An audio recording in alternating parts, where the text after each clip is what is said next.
Hello, and welcome to my channel. My name is Jonathan Cohn, and today I have a very special video, which is a book review of a kind of apocalyptic sci-fi thriller called When Darkness Prevails by David Vissers. Now, the story behind why I read this book is very interesting. I've been doing BookTube for a few months now, and I've been trying to market myself on different platforms, and I was contacted by David Vissers, who uses this publishing company to publish his books, and it seems to be kind of semi-self-published overall. And he contacted me and asked if I would be interested in reading his books, if he could send them to me for me to review. And so I naturally said, sure, I'd love to read them. And he sent them to me, and let me tell you, he sent them in the most pristine, immaculate packaging I've ever seen for a book. I almost wish I hadn't opened it and had instead done an unboxing for it, because it was just beautiful. Everything was so well done. I was very impressed with the professionalism of Mr. Vissers. So he sent me this book, his kind of apocalyptic thriller, but he also sent me one of his other book that's currently out called The Origins of Honduras, which I look forward to reading soon. This is more of a epic fantasy novel.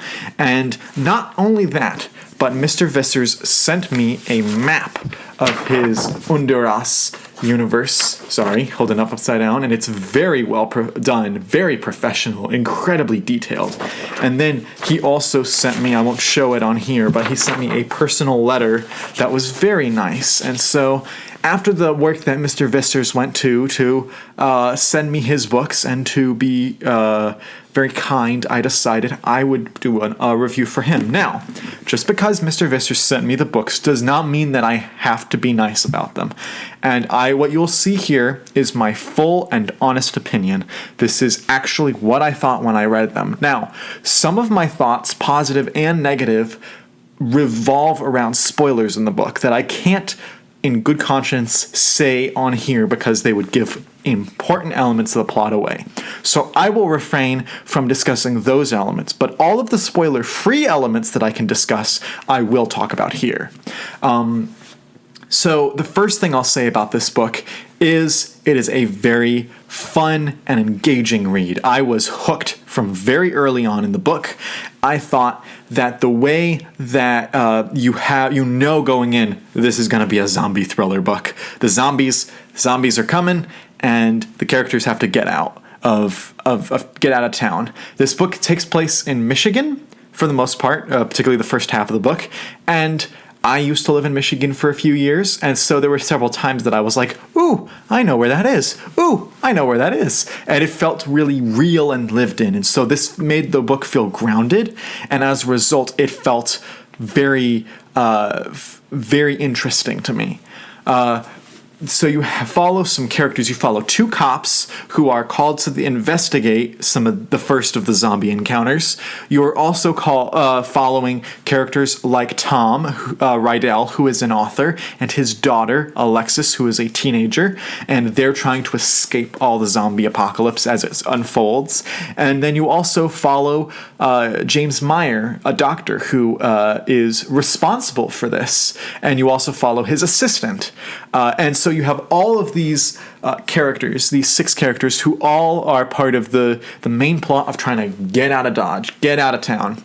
And then you also, at the beginning, are following the president and some other doctors and the Secretary of Defense, who are all basically reacting to this and realizing, oh dear, we're all in trouble. We need to do something. And so the first half of this book follows exactly the pattern that you would expect. They're trying to get out, there's attacks, they're trying to escape. All that normal stuff was really, really well done. And I was really interested. But I must warn you, the book takes a hard pivot into a more sci-fi genre as opposed to a pure zombie thriller book. The first half, you think it's going to be the movie I Am Legend. The second half of the book becomes more the movie 2012. So it takes a hard jump into sci-fi in the second half, which is good. It's a very well done, but portion of the book, but I want to warn you that that kind of a hard jump does happen. But it is the second half, more sci-fi based. I can't get into why because of spoilers, but it is so good. And you see the characters having to react to everything in the second half, so I'll try to be vague there. The second half moved much more quickly than the first half, and I think the first half still moved quickly. And one of the strengths of this book is that none of the plot lines were weak. Usually you have one or two or sometimes three minor plot lines when you have a multi-protagonist story where I'm just like, I don't care about that character. I'm going to skip their chapters. None of the characters felt like this. All of the characters felt very interesting, very fleshed out. Despite the small page count on this is only a 350-page book. It still moves incredibly fast and keeps you engaged the whole time. And he crams so much characterization and world building. Can I call it that? It takes place in our world. You know what I mean. He crams in so much into this book. And so the way that this author is able to make it feel lived in and also kind of new and fresh at the same time is very impressive. There are some downsides to this book. One of the downsides to this book is that some of the political angles of it don't seem realistic. I can mostly overlook those because this is a zombie thriller. Do we really think it's going to be exactly how things play out? But I can suspend some reality, but I must admit there are times where I kind of was like, I don't see that happening. I felt like the politics were a little bit off. There were a few times in particular where I thought, maybe don't include that element of politics. David Vissers does a very good job of trying not to alienate anyone with the politics in this book. No matter which side you're on, he's not going to try to tick you off. Like he's not that kind of writer. And he was, I think, a little too careful in that elements. It's like, look, we can tell a political thriller story without stepping on toes. You know, Air Force One, great example of telling a political thriller, and the president could be part of either party in that movie. White House Down is a little bit more political, but even White House Down, you don't have to go too far to avoid anything. But still, this is, I think, despite that, there's still a lot of strengths in this book, and I have one other negative. The other negative that I have as a kind of more general problem with the book is that it does feel like whiplash between parts 1 and 2. There is something that happens towards the end of part 1 that I was like, oh yeah, zombie apocalypse story, this is all going along, and then something happens, and I was like, wait, what? And then that disappears. I was like, okay, that just happened. That felt kind of thrown in there, but okay. And then all of a sudden it comes back later on, and I was like, oh. And it kind of gives me a little bit of like whiplash as a reader, and it just feels a little bit shoehorned. And that thing was important to the book, so I get why it was included. But maybe it should have been a little bit more foreshadowed that it would happen, or maybe it should have been saved a little bit later. One of the two. But where it was just kind of like, okay, there's the what just happened meme. So that was another element that I had. The dialogue is not... I've actually read a lot worse dialogue. It's not stellar, though. So it's. I would say this is kind of in the middle. But you have to realize this is a debut book. And for a debut book, this is pretty darn good.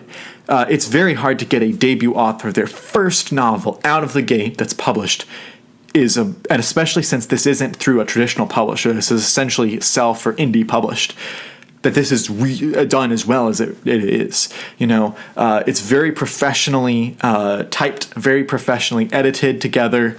Everything about the book, even the cover, is very well done. I'm very impressed by David Vissers, by his production team. I think there are a few teeny tiny nitpicks I would have to make the book better overall, both in like font size and design and things like that, but it's still impressive for how small a publication it is. And I hope more people read it, because I want more people to get involved with indie authors. And this is definitely worth your time to read. My personal rating is an 8 out of 10 for this book. It is a solid book, but has some poor elements, and a lot of the negatives, I'll just say this, a lot of the negatives I have revolve around spoilers, and that's why I can't get to them. Similarly, there are some fantastic positives surrounding spoilers. So just note that there's a reason I'm being so cagey here, is because I don't want to ruin the surprise of what this book actually is.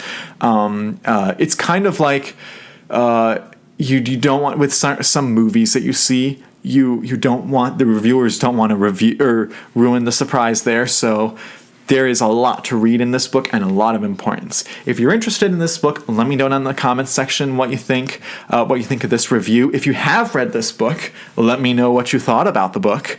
I've been dying to discuss it with someone who has read it.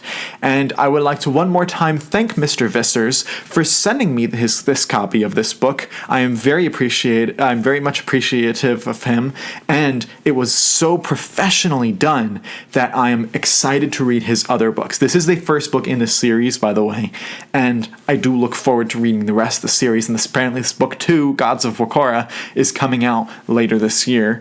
But until that comes out, I intend to read his fantasy book, The Origins of Undaras, which looks really cool to me.